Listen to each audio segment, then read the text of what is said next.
Hello, everybody, and welcome to XPNsion Network. As you know, every single day, accelerating the consciousness of humanity. This is Angel Rebo. This is episode number 3 of the Maverick Mindset Show. I'm known here in the US as, in the world of business, as the CEO confidant, and known in Latin America as the co-founder and president of the Wisdom for Kids Foundation. Gabrielle, and Michael, welcome back to the Maverick Mindset Show. How are you today? Great. Doing How are good, you? thank you. Doing good. Very well, thank you. Excellent. Thank you very much. So this is episode number 3. It means that we have already had the chance, two times before to have, to get to know Michael and Gabrielle more. And actually, I would like to start the show today maybe with a question that you guys are not expecting. Would you mind sharing, both of you, something personal that nobody knows that you're in your audience right now, or at least something that you have not shared with the audience on this show before? Please go right ahead. Sure. Wow, that's open. Besides spending too much time in school, I've got 4 graduate degrees. I have a real big bug when it comes to Neolithic civilizations. So not only did I travel around the world, for the military, for business, and on spiritual type of journeys, I also traveled around the world to visit some of these great archaeological sites that go back, now, like with Göbekli Tepe and things like that, they're figuring at least 10,000 years. And what I've learned is that there are pyramids and there are major archaeological structures that involve monoliths all over the planet. So we had some method in how to move these things, because some of these, like in Baalbek, have traveled, miles, and they weigh, those stones in Baalbek, where now the Temple of Apollo is, are hundreds, they're hundreds of tons. And, the size, or not the weight, or the weight of, a 707 or something like that. How did the ancients move those? And, there's a lot of speculation into that. Yeah. Excellent. That was something that we still didn't know. It's going to be the source of many questions moving forward, so that this is a thread. Okay. What about you, Gabrielle? I think that it's important for people to know that both Michael and I hold real jobs in our current life. I am a mortgage underwriter, and Michael is a professor at a university. And in that, right, everybody knows we have children, but in my normal course of my life, my biggest no was that I did not want to go down the spiritual road of healing and being a channel and working with energy, right? I just wanted to do my spiritual work like we talk about, right? I just wanted to be left alone to do our spiritual journeys together. And at that time in our lives, we were traveling a lot around the world on spiritual journeys, helping to heal the planet and various other things. So we were going to many, many spiritual sites all over. And that was literally all I wanted to do. And I was very, very adamant about it. I was like, I do not want to be a healer, a psychic. I don't want to do that again. I just want to be a normal person. And so for everybody out there who can totally relate, because there are a lot of us that just want to come in and just do our little part, and that's it. We just want to live our life. The answer is that's not in our prescription, right? It's not part of actually what we agreed to do when we came here. And I can assure you, I fought it straight out for 18 months, meaning my whole career in mortgage came to a crashing halt. And it was devastating financially to us that had happened. At that time, I was making more than $500,000 a year. So it was huge when it fell apart. And no matter how I tried and my connections in the industry, nothing would work for me and nothing would come together. And I mean, I knew, regional and nationwide presidents of banks, and I could not get a job. So it was insane. And I kept saying, I'm going to find it. I'm going to find it. And I just wanted it so bad. And it's like every door was a brick wall, right? And so finally, one day, I was like, fine, okay, I'm going to do it. I will do it for 6 months. And I will then decide if I'm going to go back into corporate or if I'm just going to do my spiritual work.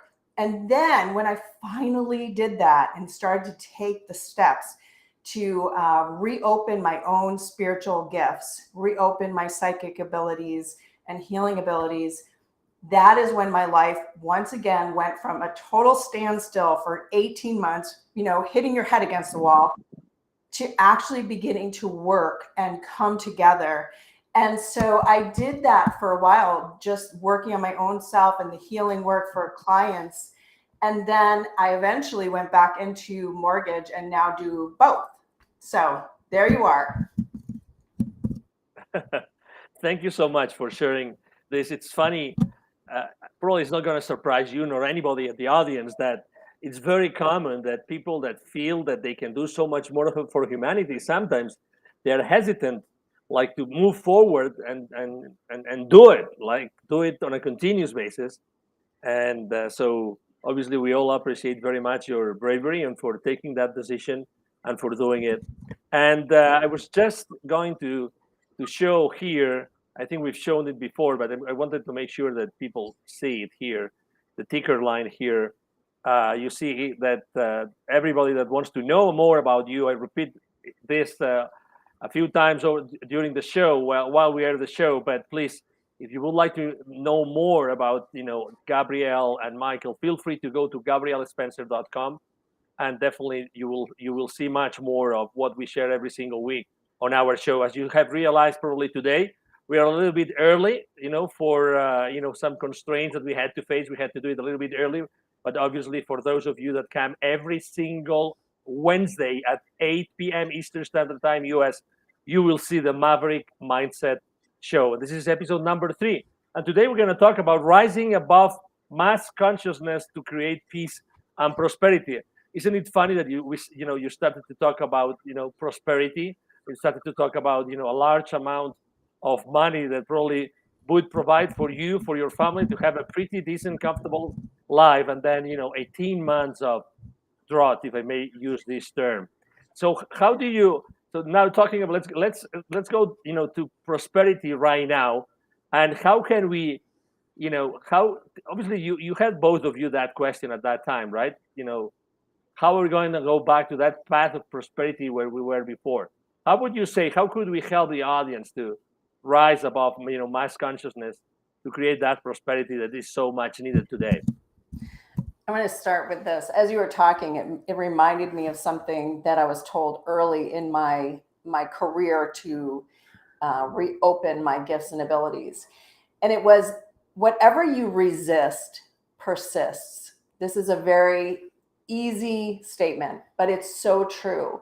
The things that we are fighting against, we either don't want to incorporate it within ourselves, or it's something that is constantly bothering us and constantly showing up in our life, like a cycle, right? Or emotions that are constantly showing up in our lives. And you're thinking to yourself, why does this keep happening to me? I mean, that's a common thought, right? And so the answer is that you have to actually deal with the emotion. You can't outsmart it. And that was my biggest issue for a long, long time, was that I really thought that I could think my way through the answer. And I could find the solution by thinking about it really good, right? Really hard. And I finally gave up the need because it wasn't working, right? I figured it out. Like, you have to stop thinking about it. This isn't about thinking. It is about being able to go within, right? So you would meditate or pray or go reach out to a healer to help you work through the energies and the emotions that are constantly being not just triggered within your own self, but triggered all around you by the people around you, by the situations, by the coworkers, by your children, by your pets, your neighbors. they will continually trigger you. And this is on purpose. It's to get you to recognize, see through the illusion and say, okay, there's something here that I need to address, right? And so in order to rise above these things that continually happen in mass consciousness, right, because they're lower vibrational, it's important for us to identify. And so Michael is going to talk more about identifying on the scale of consciousness what the most common triggered frequencies of emotions are that keep you trapped in the cycle of repeating things, banging your head against the wall, getting nowhere, right? Or taking one step forward, 5 steps back, or whatever it is. Well, before we jump into that, I'll try to address your question too. How do you get out of mass consciousness from the perspective of attaining prosperity, or the more common term would be abundance and things like that? A couple of things that you need to remember is that you may not be here in this particular life to have mass wealth. I mean, you may not. That is not necessarily the purpose for a lot of the term light workers, star seeds, whatever you may be. They're here for a mission, a purpose, and things like that, for their own growth and spiritual evolution. And to get sucked into the trappings of 3D material wealth and prosperity can be a problem. It can pull you off of that path. I know that when our incomes increased to that level, we did get sucked down into the materiality, the keeping up with the Joneses. Oh, we've got to get a bigger house. What happens is your number for satisfaction is always more, and more is not a goal that you should be striving for, because then you are completely immersed in this baseline type of existence. And even though you may have a great life, a lot of prosperity, you may be missing one of the things that's more important than prosperity or abundance, and that's happiness. That's true contentment. That's inner peace. Okay. So prosperity is wonderful, and the goal is to have as much as you can possibly get that still keeps you focused on your mission, on your track, on your own growth and evolution. You don't want to be at the point where you're just chopping wood and carrying water so that, you have to just survive, because then the exact opposite happens. Then you're not focused on your mission, your purpose, your spiritual growth, because you're just trying to make ends meet, and you're sucked into all of the stresses of the 3D reality. So you need to create enough prosperity in your life so that you can find a sense of inner calmness that enables you to move forward in your life, but doesn't overwhelm you to the point where it's all you're focused on. Okay. So we went down that track, and even though we lost everything, and we literally did, we lost everything. We walked away with our credit, and that was it. Lost our home, lost all of it. What it did do was it refocused us. It took us a few months. I mean, we went through the woe is me. No. How the heck did this happen? It took us years. Okay. I call them the Groundhog Day years. Like the movie, The Groundhog Day. Let me ask you something, if I may interrupt you, because, after that amazing, going down like that way, you just described it very, very bluntly, Michael. Sorry if I ask a very personal question. So what made you stay together? Because it's very easy to go down that path of blaming everyone, right? So it is. How could we allow this to happen? We were keeping up with the Jones, as you said, and then losing everything. And what made it worse is we knew literally about a year and a half before it happened that it was going to happen. We knew that the whole 2008 credit crisis, the financial crisis the whole thing was going to collapse. So it was this slow motion type of an environment that we could see occurring. I mean, that's why I went back and got my master's in international management, because I realized that the job that we were in, the whole industry was going to fall apart. And we needed something for me to fall back on. And thank God I got involved with a multinational corporation, and that held us up for a while. But the key is, again, when these things happen, and you're going to get these setbacks, you're going to have these things occur in your life. When they happen, you have to, it's the same thing that happens when something occurs to you in an immediate environment. And we've talked about this before, that triggers you, that sets you off, that angers you, or puts you in a state of depression or something. You have to pull back, you have to detach, you have to look at the scenario for what it is, and then you bring the light into it. You learn from the situation and you begin to slowly work your way back up. There are lessons there. There are things that have put in your place to really propel you forward later in life. And that's what it did. We realized that we were spending too much time involved in wealth creation or things like that. You know, we weren't satisfied with the income that we were getting. We wanted to double it. We wanted to go further. And it was too much. So in essence, you could think of maybe our higher self stepped in and gave us kind of woke us up and said, look, I'm going to put a little humility into you and I'm going to redirect you onto your correct path. And since then, you know, it's been a lot of hard work. That's the other thing. It's personal responsibility. And action. Yeah. And you have to stay in alignment. I mean, it's not that we don't make mistakes. I think that's what everybody has to understand. This is the human experience, and that's part of what we signed up for as well. And really, the whole point of raising yourself above mass consciousness is that you're kind of trying to get the less painful human experience, right? So that maybe, like when I talk about the Groundhog Day years, it's because a whole lot of stuff happened that was horrible. I believe I actually have a webinar about it. It's like everything went wrong. Like we totally lost our touchstone of spirituality, even though we would have said, yeah, you know, we're spiritual. But at that time when we were super busy, not just working, you know, 100 hours a week, but we had 2 infants at the time. Our daughters were very young. Gosh, you know, maybe newborn up to 3, 4, you know, they were really, really small. So it was overwhelming. And this is the problem for humanity, right? We're all in the human experience. And so it's easy to get sucked in and not be able to see through the illusion of what's actually happening. And that is when you get that spiritual 2x4, right? It's when you get hit in the head to say, okay, you all need to realign, and then start activating what you're here to do. Now, all of us have different ages that we get activated. Okay. So Michael was activated very early, and I wasn't activated until 1998. I was like 28 years old, I guess. So the idea here is that everything is a choice, right? We have free will. Everybody knows that we have free will. However, if your vibration is in mass consciousness, your free will is limited to what is available as far as an opportunity would be, or as far as making money or having the love of your life.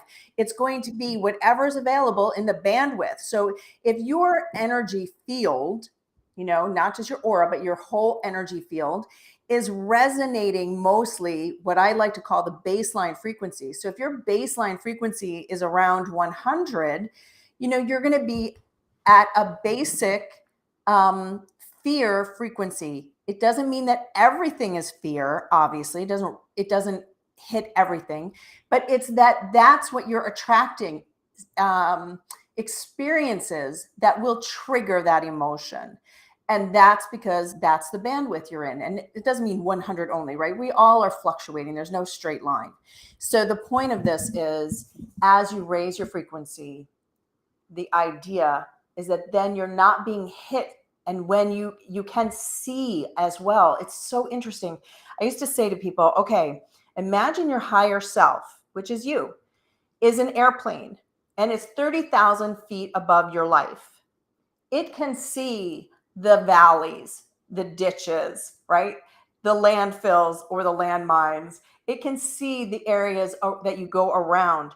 But if you're not in alignment and paying attention, you're going to hit whatever is in front of you because you don't see it coming. Let me pull back for a second about what you were talking about earlier. What ended up happening too is that Gabrielle was forced, after this whole event that took place, she was forced literally to go in and look within herself and say, no, there is a spiritual progression, a path that I have to go on, and it does involve healing. It does involve all of these skills that I already had that she had been neglecting while she was pursuing, my career, loans and everything else, all of these big, massive, bundles of properties and things like that. What ended up happening is this recentered her. It put her back onto the path. And within a year, she had begun to develop some really great stuff, dealing with personal healing, dealing with the beginnings of what would become quantum healing. It was things that dealt with how to create interpersonal relationships, how to have abundance within yourself. A lot of things that we still use, we're using now to this date, was driven out of that time.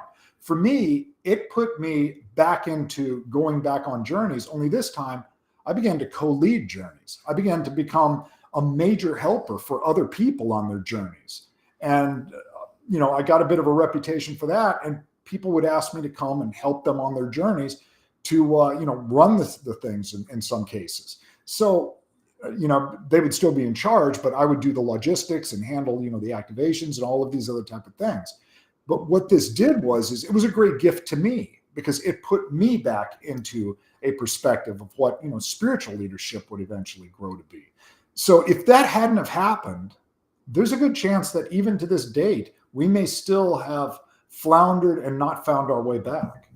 So sometimes, the higher self, it pulls you along into the correct arena that it wants you to go. It's the higher self is living all of these, there's no time for that aspect of our being.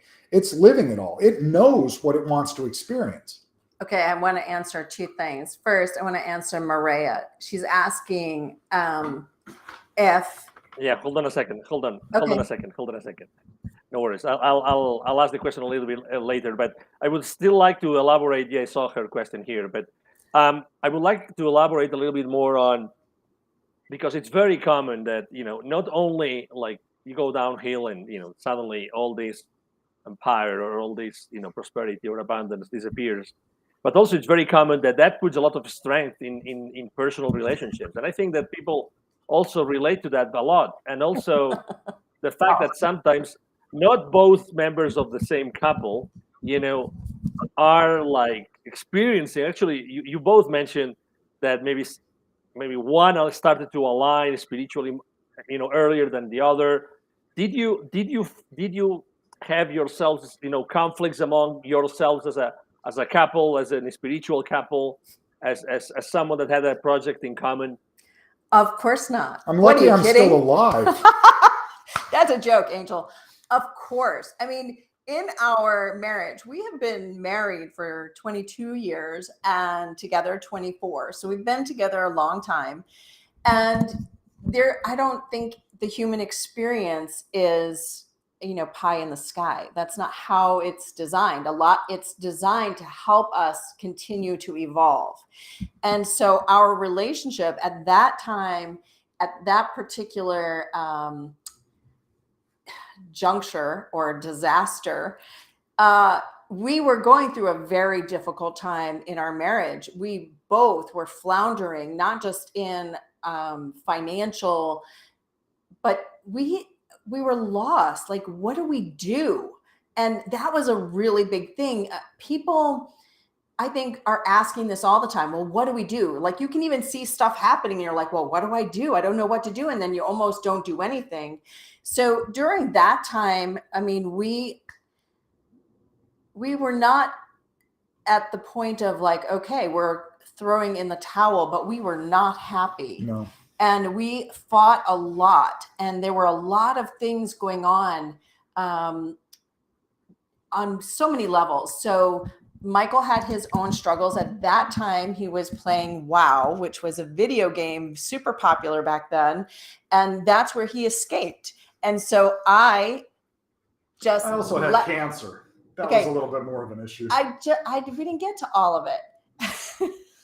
And then we had a newborn. I mean, it was a crazy time for us. And when I look back at it, you do wonder, how did we get through it? But the point I want to make is that we are always making a choice. And Michael and I chose to stick it out and move and keep moving. And we got stuck for a while in just status quo, right? Like just kind of skating by while we were trying to figure out stuff. But after a while, we were able to say, you know what? Nothing is working and we need to make a change. And we decided to move back east at that time and said, you know what? It's time for us. Like sometimes I think people think I need a redo, right? And so they will get divorced because they're thinking that's going to be the redo. But Michael and I did not think that. We said, you know what? We need to leave Arizona and we need to go back east and we need to start over. And so we did. We moved back east and he began working for another university in West Virginia. And so we took a little bit of time and just started rebuilding one piece at a time. And so at that time, I was a full-time healer and coach, and Michael was a professor. And we just slowly started building. And then we made a major decision, and we decided, okay, we're going to go to Ecuador for the summer. And we're going to go for the whole time that he was not working, and our children were very small still. And we went and we spent 10 weeks out of the country. And it was probably the best thing we ever did for ourselves, because we got to reconnect with our children. We got to reconnect with one another. We got to talk and really reconnect and decide what we wanted for our future. And we literally, companies make 5-year plans, 10-year plans, etc. And people really don't do this. And we did. We actually were like, what do we want? And where do we want to live? And that was the precursor to us moving to Florida, because that's really where I was happiest, is when I lived in Florida. And so we came back. Anyway, and so this is our point, is that you have to be able to recognize where you are with honesty, right? And it's not about hurting one another. It's about where are we and what are we doing and what do we each need? What do our children need? And then coming up with the best, plan, but doing it in connection with our own spirit selves, so that you're not running around all over again, trying to figure out what to do. It sort of just all fell into place. Yeah, and you're going to get hit with it again. I mean, we got hit with it again a few years ago, another big stumbling block, but you just stay persistent and you keep moving forward. And this one had to do with actually getting out and being willing to speak out in public about this topic. This was not something I ever thought I would end up doing. And I had to go through, the quote, dark night of the soul in order to get out here and do it. I was very resistant to it. And everything was just pushed into my face, right to the point where, it's all going to fall apart unless you actually take this step and go forward. Plus with COVID and all of that stuff, I mean, everybody got hammered pretty hard during that time. And there's a lot of absolutely. A lot of theories about totally. You guys are watching episode number 3 of the Maverick Mindset Show every single Wednesday at 8 p.m. Eastern Standard Time. Today it's episode number 3, as I said before, and we're talking about rising above mass consciousness to create peace and prosperity. And as you said before, Gabrielle, we have one of the members of our audience, the very, very active. Actually, she's watching all of our shows here, and her question is, she was actually asking, and she was tapping onto the prosperity concept, and she goes, prosperity is to have a lot of money or not to need it? That's her question. Thank you, Mireya. In this existence, everybody thinks, when you say prosperity, they think of money, of course. But money without health is worthless, right? And health without money is difficult, but you always have the opportunity to make money.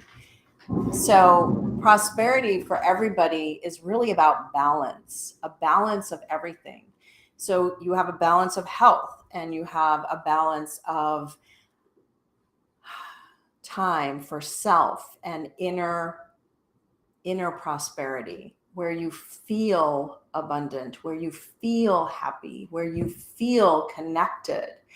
All of that is prosperity, right? And when you have that inner, it's a lot easier to draw to you, again, good people, opportunities, and happiness, excitement, things that you might have thought were way out of your reach are certainly not out of your reach, because you are in that place, that higher vibrational place of inner connectedness and prosperity. So for prosperity, we need money in this 3D existence. That's part of the makeup. There was something that somebody that we know very well still to this day, she had said a long time ago, and it was basically that this experience is meant to challenge us. How it challenges us is up to us, right? So again, we're back to choices, what we are doing to be connected, what we are doing in action.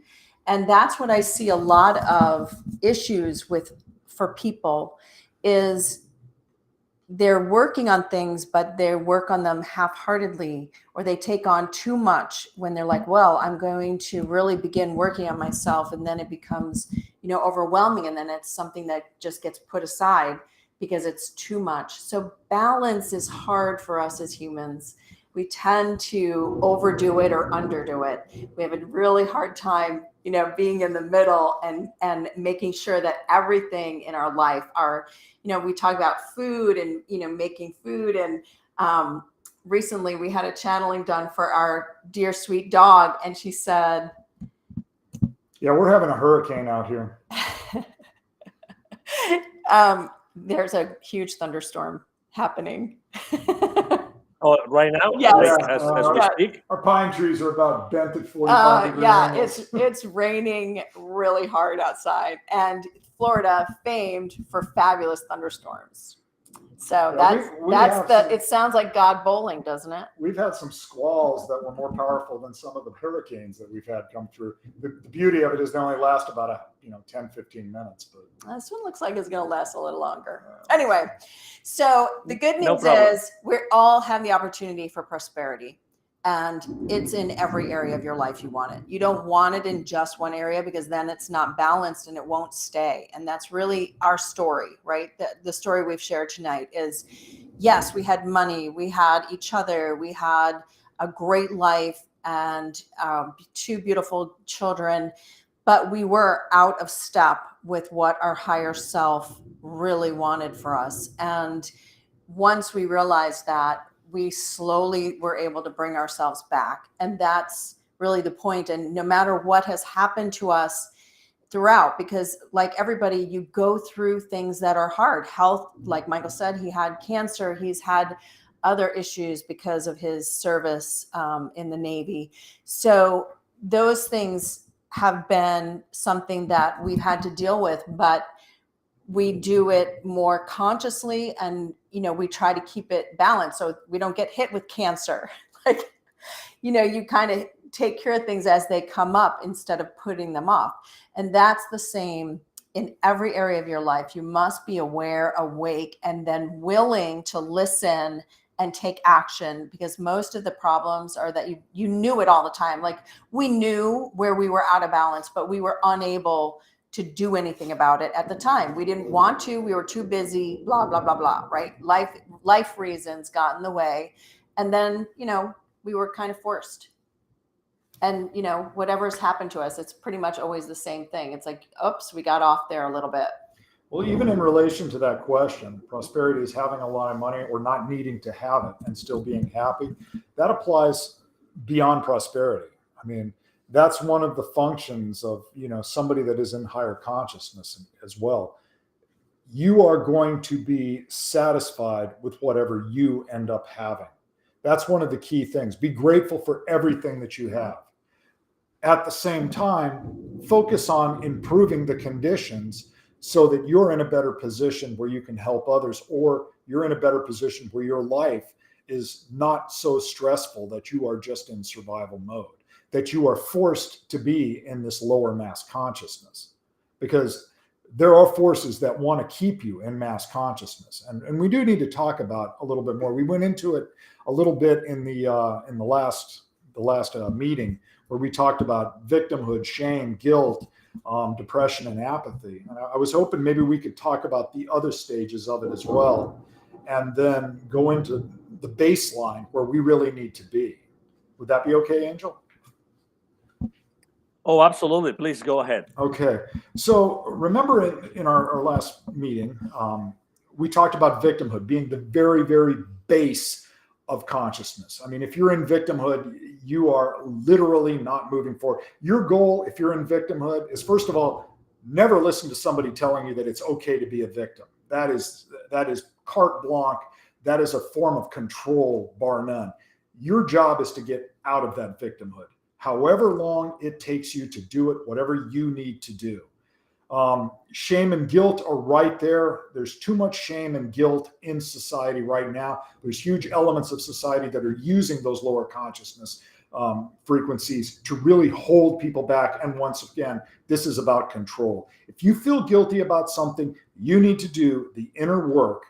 You need to find what it is. You need to get somebody, if you can't do it yourself, to help pull that out, expose that, and transmute that energy into something more positive. We talked about apathy. Apathy is the overlay right now. This is the real tool that the dark forces are using against humanity right now. They want everybody to be in this complacent mode. I can't do anything. This is the life I've been given. No, step out of apathy, move forward. It takes a plan in some cases. It takes, just like we had to do. We did a 1 year, a 2 year, a 5 year plan, and then we stuck to it. And it was hard some cases. You can sit there and cry about the spilled milk all day long, but all you're going to have is tears and the spilled milk still sitting there. So you've got to move forward. You've got to create an action plan for that. Or you end up in depression. That's the big horrible thing that we see now. So many people are on depression. And what's our modern medical system have? They have the psychotropic drugs just sitting there waiting for you. How many people are on the Paxils, Zolofts, all the rest of them? I don't mean to use those titles directly, but I mean, in America, you're not on one of them before you're on 2 or 3. Okay. And all those do is put a Band-Aid over this problem. They make you feel a little bit better about yourself. But the underlying problem's there. You need to address the underlying problem. When I got cancer, I had to figure out what caused that cancer. What do I need to remove out of my body? Emotionally, my mental thought processes, and physically. I mean, I went on my tree bark and alfalfa diet and went through another very, very rigorous process so I wouldn't have to do chemotherapy and radiation, because I found out that my cancer would reoccur. Should I do that? I have the same chance of it reoccurring in the same, if not worse case, in the 8 to 15 year mark as if I did these other approaches. So I chose not to. I'm not saying that that's what other people should do, especially with late stage cancers, but that was mine. So what's the next stage? Because this is another one that we just had a very close personal friend have to go through, and we went through ourselves. That's grief. We lost, during this COVID thing, 2 very, very dear close friends to COVID or to COVID associated type of things. And it was hard for us. It was very, very painful. These were lifelong type of friends. They were our children's godparents. And to see them go within a few months of one another, and knowing there was nothing that we could do because family members had stepped in and directed them down a healing course that literally killed them both. You have to be able to overcome grief, because there's another type of grief that a lot of us don't deal with, and it associates with grief or guilt, and that's inner grief. That's this inner ability. Our next door neighbor, his sister just lost her husband, and she is in deep, deep grief, and it's stopped her life completely. And you could say grief, though, about choices you've made. Yes. Choices you've made or actions you've taken, money that you've lost. These things are guilt and grief. They go together, right? You feel bad. I shouldn't have done that. I should have known better. How you're always second guessing yourself, and you don't trust yourself. And that's what that creates. Grief, guilt, depression, they're all symptoms of not trusting, not just yourself, but not trusting God. And this is a it's just running rampant in our society. You can see it everywhere, that people feel disassociated, right, from one another, from themselves, and from God. And therein is a large part of what keeps us in mass consciousness, lower frequency, is that these emotions continually to cycle and create those deeper issues, like we're talking about, that inner love, inner self-love, and love and connection with God.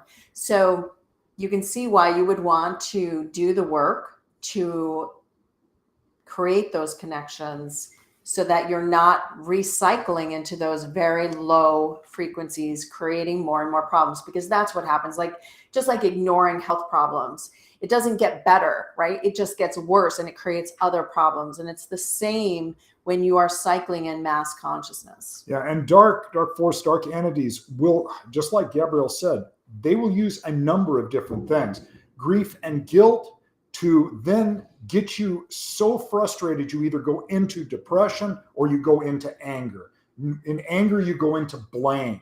And then you go into outright hatred. You begin to hate God. How could God do this to me?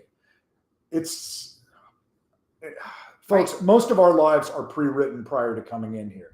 I mean, we have free will to move around through those major decisions, but we have key nodal points where big events are going to happen.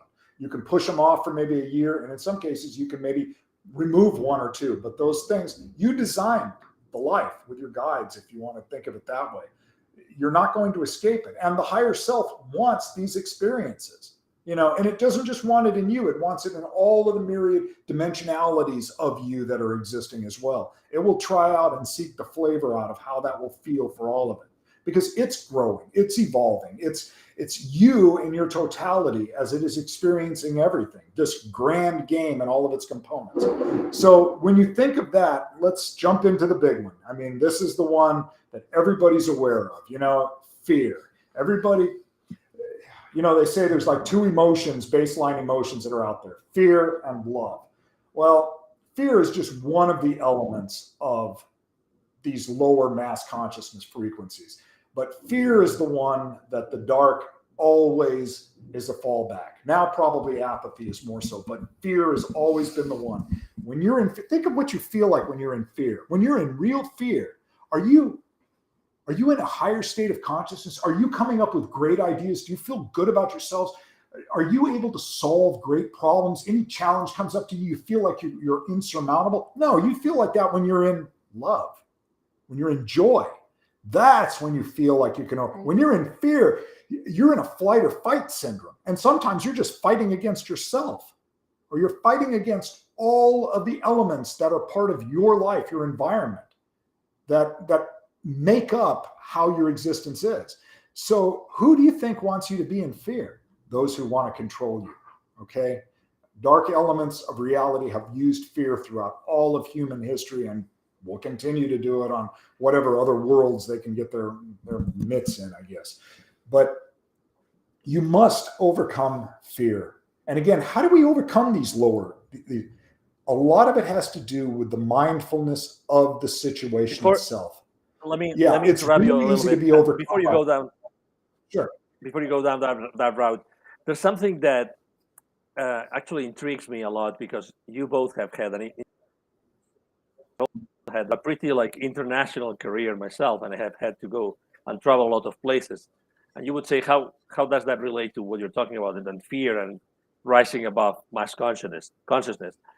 Because I think that when you are open, willing, and able to go to all those other places, and you mentioned several archaeological places, I think that you learn a lot. You'll see how other people from other cultures learn to rise above consciousness. You learn from things that you see, carved in stone in those archaeological locations.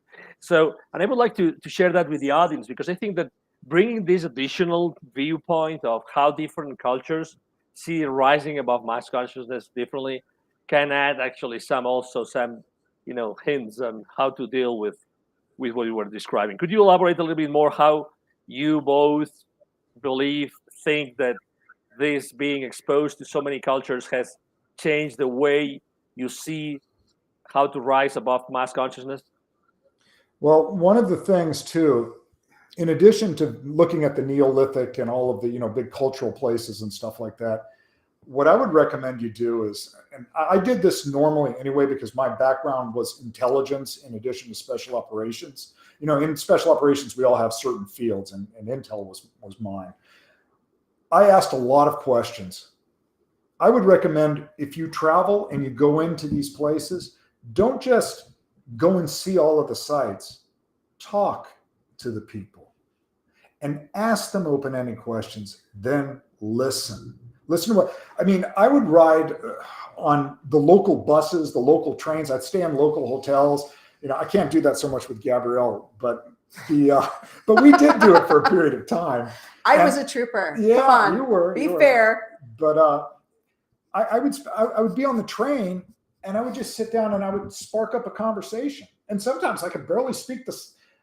We could barely communicate. Most everybody can speak English out there. It's a little bit of it, yeah. anyway. But you just sit there and listen, and you show an honest interest in what they have to say, and you will be amazed that people will open up to you, and you will see that there is true beauty out there in the world, in everyone's culture, in everyone's, every racial, cultural consistency has true beauty. You'll also find out that there is some real evil there too. It's not all just, it is a duality world. But if that's your focus, then that's all you're going to find. If you're focusing on the positive parts of people, you're going to find out that, for me, it completely changed my outlook. I really learned how to love humanity. I thought to myself, wow, this is really worth saving. That's all I've got. Okay, so in my travels around the world, there's something that it did for me. It made me super grateful for what I have and living in this country. But what I noticed about other cultures is how they too are grateful for their existence, however they're living it. When we were in Tibet together, I felt terrible for the dogs, the children, everybody, because from my point of view, they're living in poverty, right? It's sad, it's dirty, it's whatever. And what's amazing about them is they don't see that. They don't consider themselves poor. They don't consider themselves living in poverty or not having. Yeah. They're happy with what they have. Prosperity takes on a whole What was that? Meaning. Yes, exactly. Prosperity has a whole different understanding. They're more in touch with their own inner self, and their family connections are so important to them. And, that's part, again, of that disconnection that we experience more of here. I know in our country, we're a little more isolated. We are not as, welcoming to a stranger who comes to the door. We're not as open and as welcoming. Where in other cultures, how many times did people invite you in to eat with their family? And, they have so much less than you have. We're losing ourselves to these things. I know you love the phone thing, but it's even before the phone thing, Michael. The thing is that in other countries, the way they rise above mass consciousness is that they actually do talk to one another. They do share in storytelling and telling stories that have value, that teach you a lesson. One of the things Michael and I did with our two daughters when they were small is we bought children's stories, Buddhist children's stories, because they actually taught beautiful lessons about, sharing and not looking at something and taking it for what it looks like, but actually discovering what was within it. And so there's just a broader understanding in other cultures about what we're talking about in our modern culture are missing. And it is connection and understanding your relationship with God and with one another, and treating each other like you would treat, what they say, if Jesus were to come to your door, would you turn him away because you didn't recognize him? And that, of course, means one another, not judging one another, but rather if somebody is in need, giving a helping hand, and even people that aren't in need. I remember when we moved to Arizona, I was from Florida, and people here are just, to me, they're just so friendly. They're so nice. The cashiers at the grocery store, hi, how are you? Having a great day. And I remember when we moved to Arizona, I said to Michael, the cashiers never smile. They never say, hi, how are you? Nothing. And I missed it. It was like such a difference, East Coast to West Coast. And I just remember saying that to him, that really struck me, because I had never been, I didn't live in the West Coast before that. I'm an East Coast girl. Michael's a West Coast boy. So there you are. That was just a small cultural thing. But for all of us, I realized that other cultures, while they may be simpler, I think that they're closer to the answer maybe than those of us who feel like we're more sophisticated. Yeah, that's a fascinating answer. You were talking about, fear, and how fear plays a key role, and how we are consistently taking into a fear space, no matter what it is, no matter what happens, we all eventually fall into that place.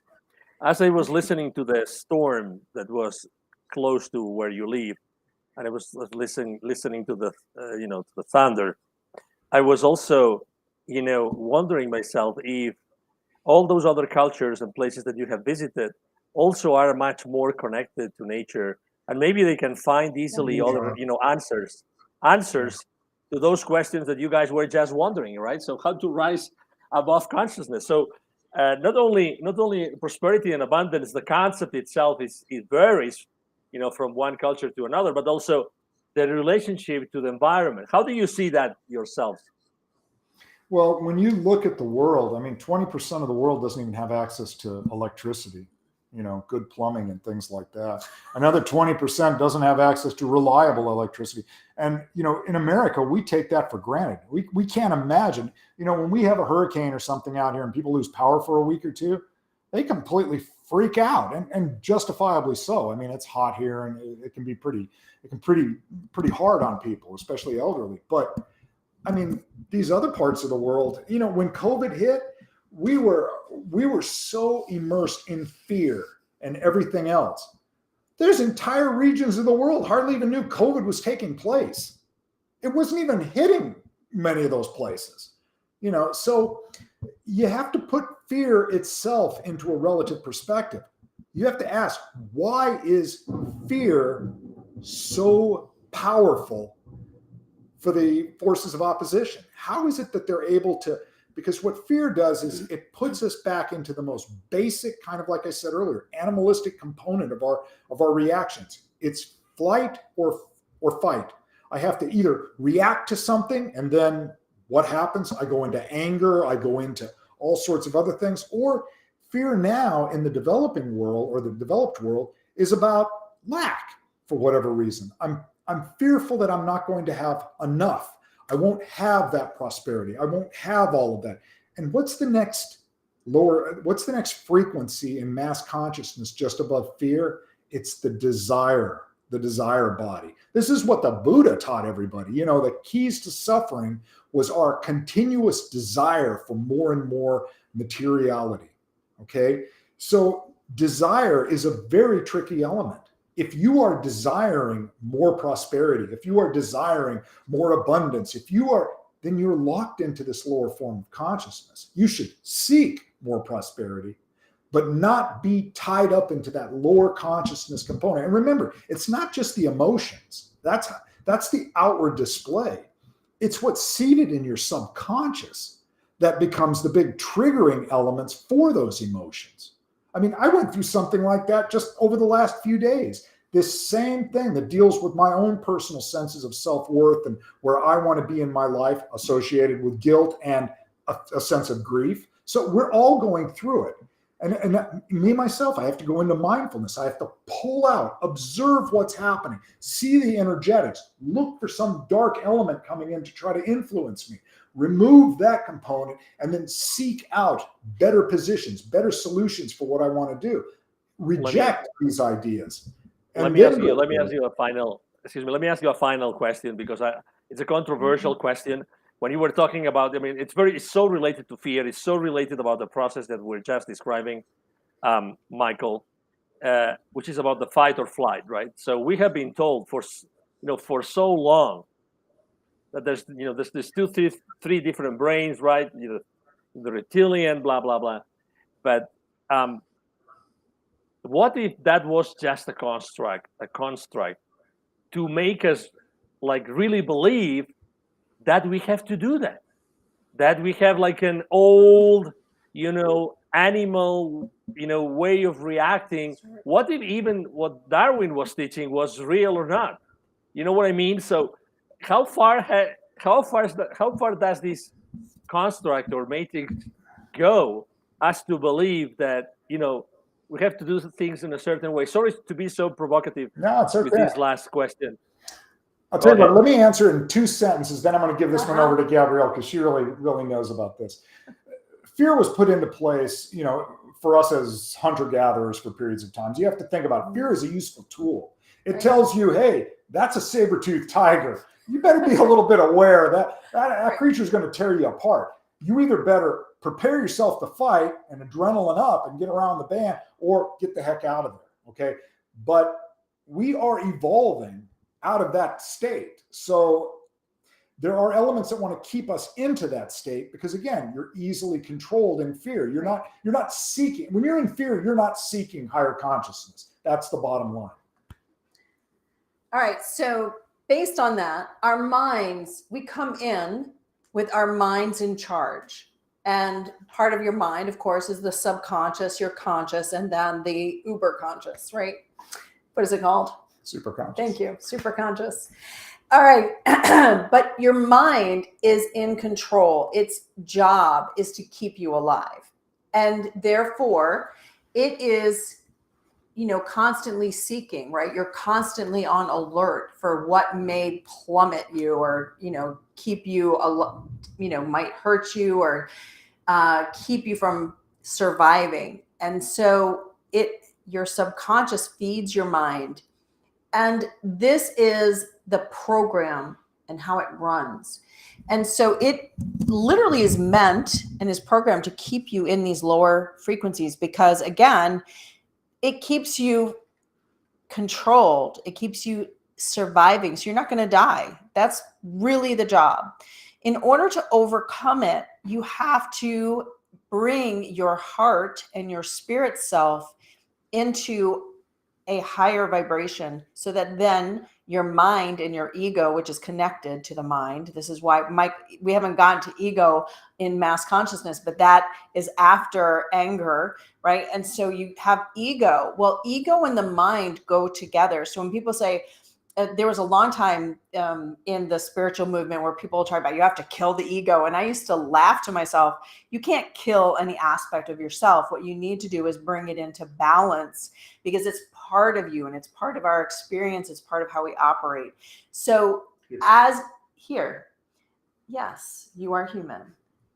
So for all of us, as we work through and heal our heart and our emotional body, then we are able to work on our mind. So I tell people you don't start by working on your mind and reprogramming your mind because it has its program and you can't outthink it. That's just not going to work.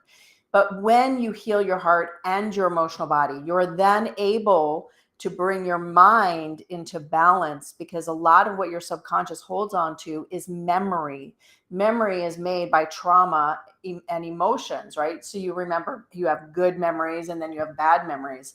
Well, many times in order to keep you safe, your subconscious will remind you of a memory, usually of a trauma or something that hurts you, a person that hurts you, or a situation that you recognize. I'm seeing the signs and this person is doing exactly what person X over there did. And so I'm not going to do it because it's going to hurt me. And so then you don't choose maybe to do something because it could go wrong because it has before. And you remember this through your subconscious. So our mind is a super powerful tool. when it is brought into alignment with your heart and your spirit, and you make that triangle, which is sacred geometry as well, that is when you are in balance, and that is when you are super powerful from within yourself, and you're able to then rise above the areas that we've been talking about, that your subconscious is always reminding you, your ego is always reminding you.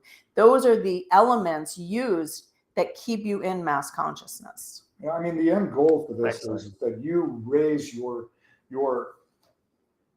consciousness, the term vibration, your frequency, everything else like that. You raise that above these states so that these states don't affect you. The key is you have to be able to hold this higher consciousness. Right. So, the last one I want to talk about is anger, just really quick, because this has been my big one throughout my life. And anger is an easy one to get triggered. If you are easily triggered on anger. Excuse me. Sure. Excuse me, Michael. I would like to hold on to that thought and start the next show with that thought. But I think that anger, anger has been so extensively used in the last 3 years. It's like it's a continuous, like throwing more gas into the fire. And I would like to talk about the way that we have been fueled this anger, because I think there's a lot that we can discuss about it, and I would hate to only take a few seconds at the end of this show. This has been, again, it's an amazing show. You guys have such a rich, wealth of events that have happened in your life, so many experiences, that it's really fascinating to dig into them and relate them to what you do today. So it's really a blessing to have you with us. Thank you. What an incredible show! The episode number 3, the Maverick Mindset Show. If people would like to know more about it, as I said before, GabrielleSpencer.com. Actually, there's an email address you can send emails to, which is info, INFO, at GabrielleSpencer.com. And she definitely will answer your questions. They have a lot of different programs that you can actually ask information about. Again, go to GabrielleSpencer.com. And rest assured that next week we'll be back here with episode number 4 of the Maverick Mindset Show every single Wednesday at 8 p.m. Eastern Standard Time. Gabrielle, Michael, we really hope that the water and the thunder, by the way, I don't know if you realized, Gabrielle, but before when Michael was answering, there was just the thunder at the same time. It was like giving Michael even more strength to his answer. I don't know if you realized that happened. It was very clear to the audience that happened before. Absolutely. No wonder. Yeah, that's your favorite. No wonder. Thor is his favorite. 2 powerhouses joining. Exactly. 2 powerhouses, excuse me, joining forces. So again, thank you very much for being with us today. And to everybody else, thank you for being with us today. Episode number 3 of XPNsion Network. We are every single day accelerating the consciousness of humanity. What a better way to do it on a Wednesday night than with Gabrielle and Michael Spencer. A wealth of experiences, a wealth of knowledge, a wealth of wisdom. See you next Wednesday. Sure that you have enjoyed this as much as we have. We love you guys. See you soon. Bye-bye. Bye.